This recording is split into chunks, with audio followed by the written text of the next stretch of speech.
Good day, and today we're going to start talking about 1820 to 1860 in antebellum America, the pursuit of perfection. Now, I'm going to break this into three different videos on the age of reform. This part one video is going to cover the history and a bit of the religious enlightenment that we had. If you want to cover more about abolition or about the actual utopian societies, I'll have a part two and a part three video. Check out my learning language arts videos. But for now, let's cover the history of the Age of Reform. Well, what was the Age of Reform in America? Well, we'll start off with the Great Awakening. The Great Awakening sparked interest that the individual could control their destiny and that good deeds will make the nation a better place. Again, we're talking about 1820. We're only a generation or two away from the American Revolution. Now that the country has settled down and is starting to grow, we have this Great Awakening where people start believing they're in charge of their destiny. If they can help themselves, it will help the nation grow. The middle-class Americans also feel they should be models of behavior for the unmannered and the ill-behaved. Here we have a chance to make a perfect society, and the middle class feels that it is up to them to do so. Finally, women are going to be the driving forces for reform in America because they're no longer being kept at home 100% of the time. They're now starting to see they have a voice, predominantly in the church or in their local villages and towns.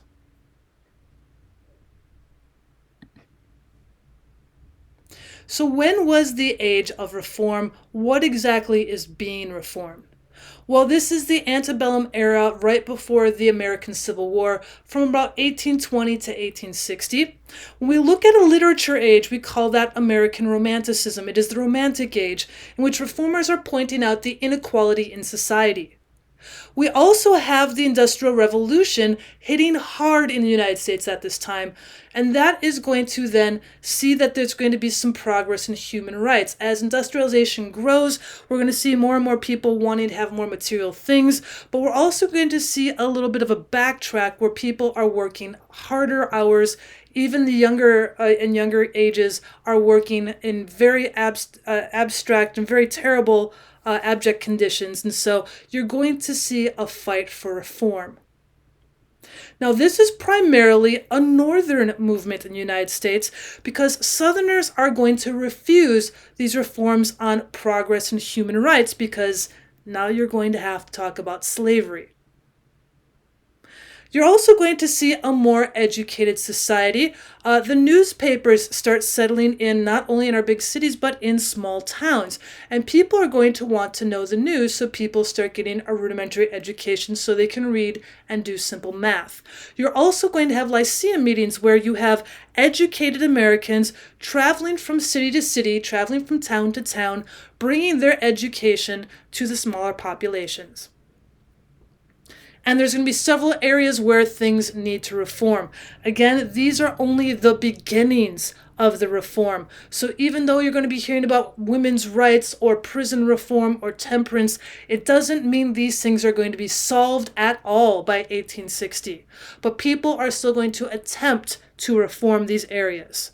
For starters, there will be the sense of abolitionism, so they want to reform slavery. The industrialization, especially in the North, is going to bring horrific conditions for a lot of lower class workers, and they're going to want to reform that. The idea of women's rights and male domination in society, people are going to start questioning now that women are becoming more educated and even starting to leave the home to do work.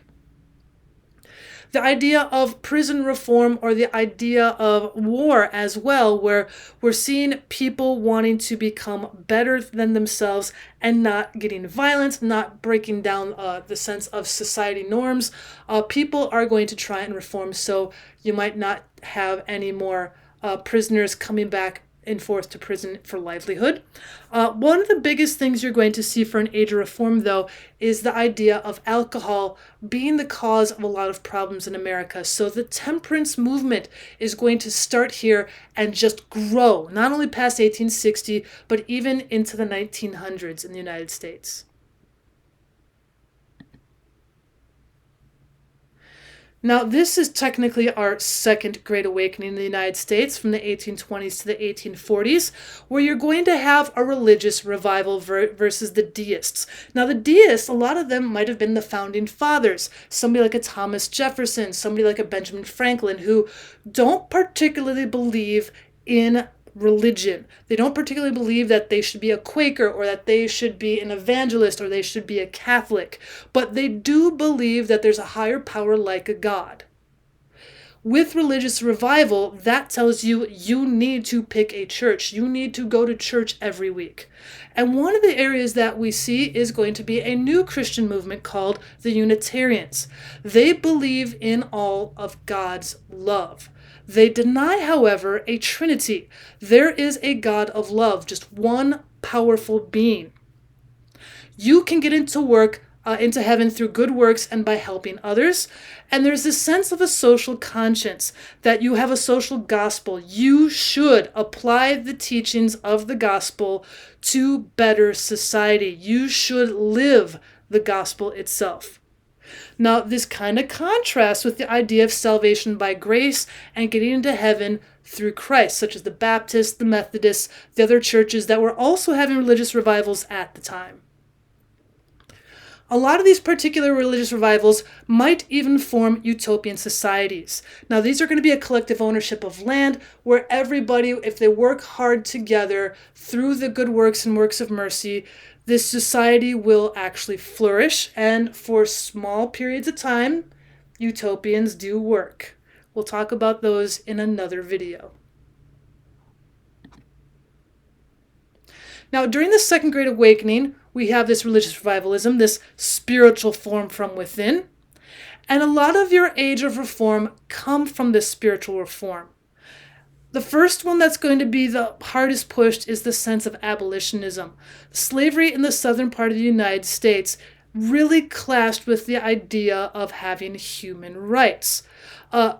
Prison reform and asylum reform really clashes with the idea of human rights. These two sections of society are being imprisoned and being forced to do things because of who they are. And so that goes very much against social reforms. There's also the sense of wanting to reform women's rights and education, where the poor do not seem to have any rights to education because at this early time period, if you wanted an education, you were going to pay for a private tutor or you were going to pay to send your children off to a school far away from your home. Women's rights as well, as we see women are starting to actually leave the home and go off to work or leave the home and go off to school. There's more of a push of reform to give women and these lower classes more education and more say in their society. But lastly, that temperance movement is going to be taking on a long-term goal of trying to get rid of alcohol, which most of these social reforms said was the heart of violence that kind of bled into the other reforms. Now, in 1832, one of our great writers, Alexis de Tocqueville, writes, "In France, I'd almost always seen the spirit of religion and the spirit of freedom pursuing courses diametrically opposed to each other. But in America, I found they were intimately united, and that they reigned in common over the same country. Religion was the foremost of political institutions of the United States." That seems to be quite the opposite of what we have written, say, in our Constitution, where there's a separation of church and state. So we have a French author who spends years in America saying that the spirit of religion and the spirit of freedom seem to be working together to improve society. It was quite a unique idea at the time.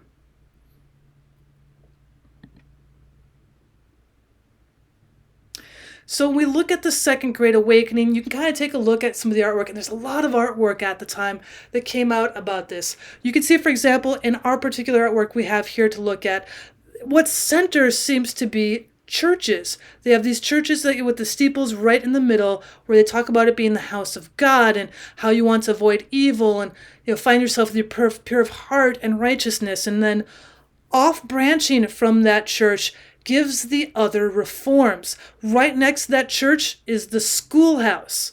Right next to it on the other side happens to be a college, and then even a sense of a government building. When we take a look at our other areas over on the left-hand side, we can see how we've got some of the negativity that we need to get away from, such as a state prison, a gambling place, a place that sells you rum, and you've got destruction and violence all on the left-hand side, and that is the one path you don't want to take. Whereas the other path towards the house of God, towards peace, towards health, towards the college. Notice that path leads to the angels and the eternal life up by the angels on the top right.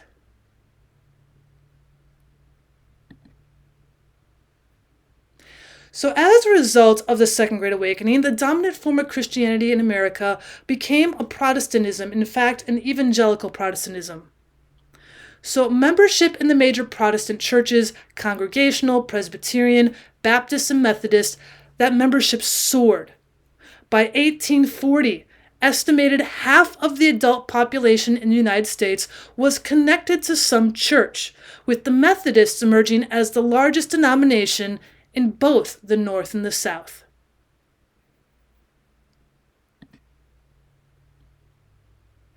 Also during this age of Romanticism and Reform, we also call it the Jacksonian era after Andrew Jackson, a president of the United States.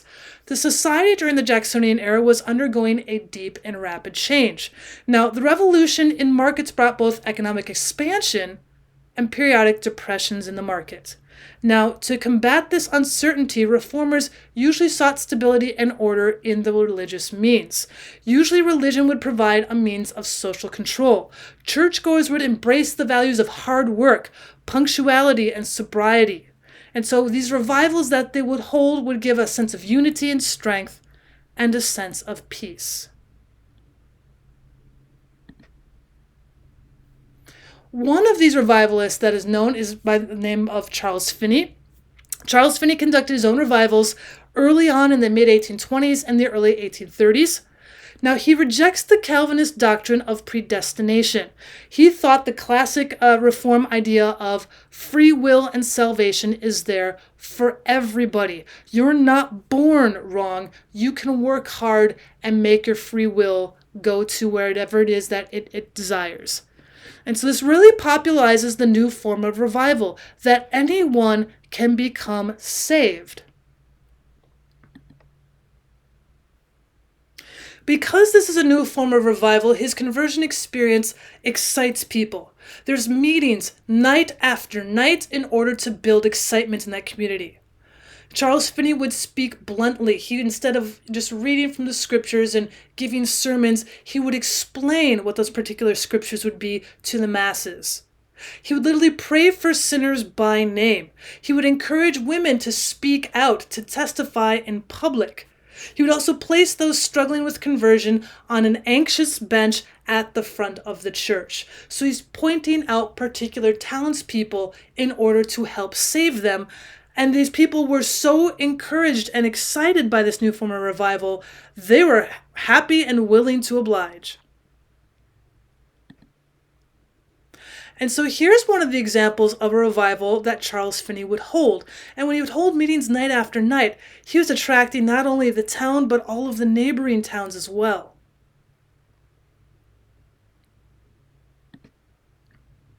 And here's Charles Finney himself on just a made stage, just a short little made stage with a couple of tents in the background that people would stay at because they'd want to hear him night after night. And you can see how long it would go on. People were literally just feeling themselves saved, that they would get caught up in the spirits, that people would literally fall off of their benches, feel that they are sinners and that they would be saved by Charles Finney.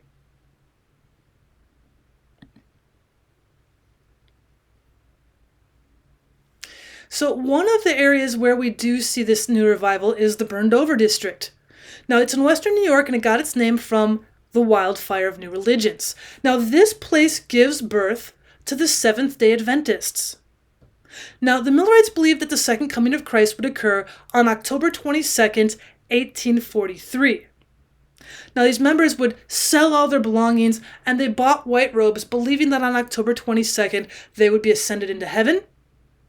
When that didn't happen, they didn't just give up and go home. I mean, they sold everything. So the believers are going to form the Seventh-day Adventists Church on October the 23rd. And what we start seeing is like the first and second awakening, these are going to start widening gaps between the classes and religions. And so even though the sense of revival is having this sense of unity, you're going to start seeing over the course of these decades a widening gap between classes and religions. So this might be the beginning of a shift.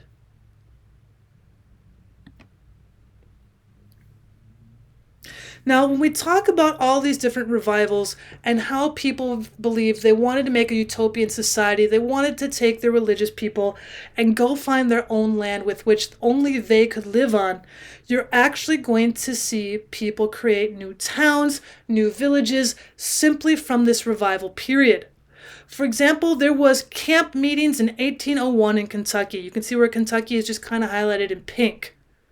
Soon after that, the revivals started spreading out south and north. And so as we get our different paths of settlement from the north and from the west, all of these different paths are going to lead to different areas of settling by religion and different areas of settlement by revivals.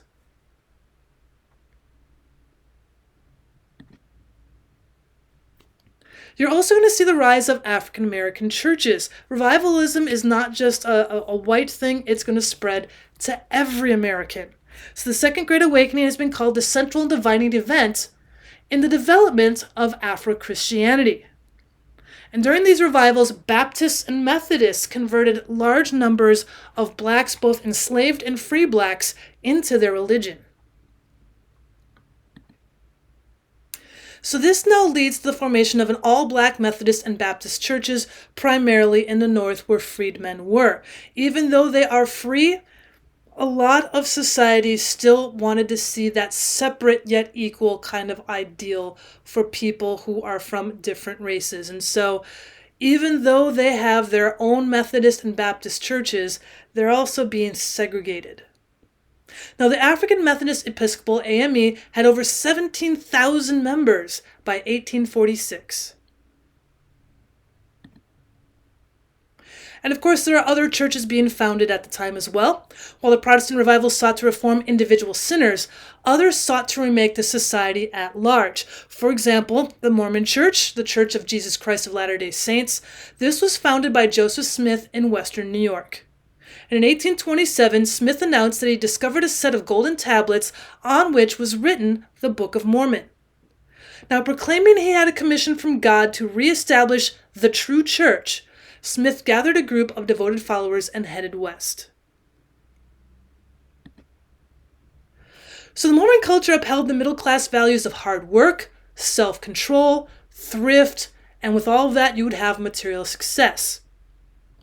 Now, he tries to create a city of Zion in several places. He starts in Kirkland, Ohio, he moves to Independence, Missouri, and then to Nauvoo, Illinois. Now, unfortunately, his unorthodox teachings are going to lead to persecution and mob violence. After all, he and the Mormons are not the only people in these towns. And unfortunately for John Smith, he was murdered in 1844 by an anti-Mormon mob in Carthage, Illinois. After that, the church is in conflict.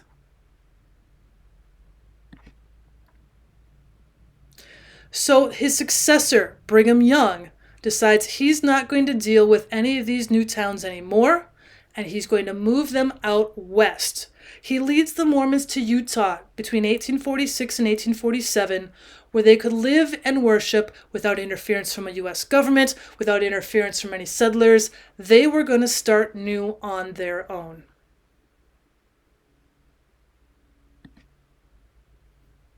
And so you can see this Mormon trail from where it started in 1830, how it moved to Ohio, then to Independence, Missouri, and then to Nauvoo, Illinois. And then they start moving west to their winter quarters in Omaha, and then out of the United States and into the proposed state of Desiree.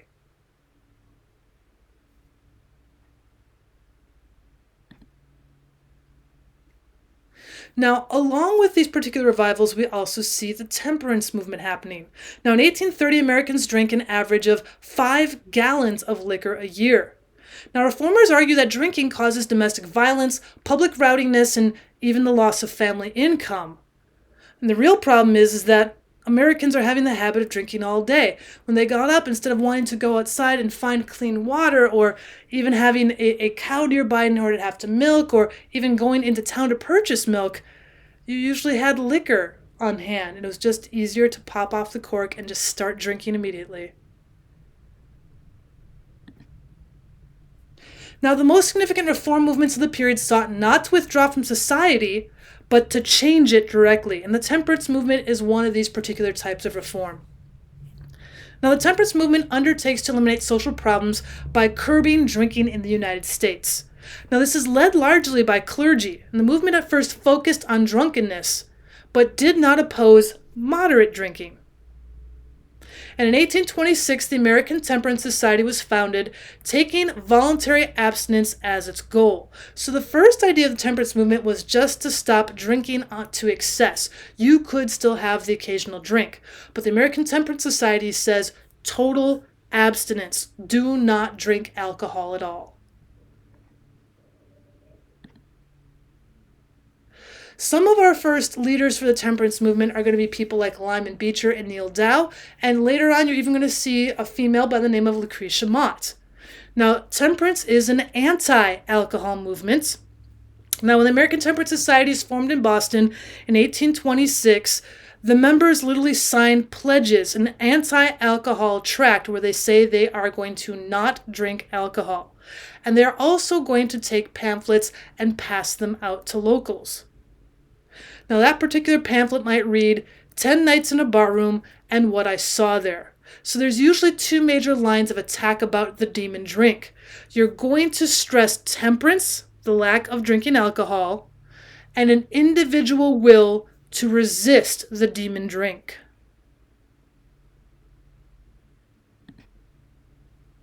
Now, during the next decade, approximately 5,000 local temperance societies were founded. As the movement gains momentum, the annual per capita consumption of alcohol drops sharply. You're not going to see another gain until the 1920s, when alcohol was actually removed from the United States, where people are now making their own bathtub gin and smuggling bootlegged alcohol into the United States. And so the temperance movement works until they actually pass a constitutional amendment.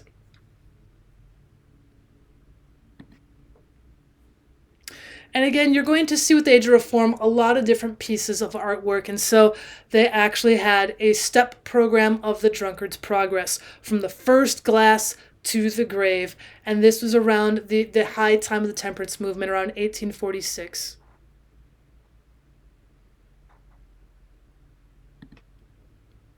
So when we take a look at the drunkard's progress, you start off with just a glass to the friend, and then next just a glass to keep the cold out, and step 3, now there's a glass too many.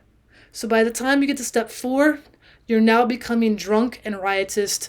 And so step 5, you've gotten to the summit where you are a confirmed drunkard. Once you reach step 5, it's all downhill from there.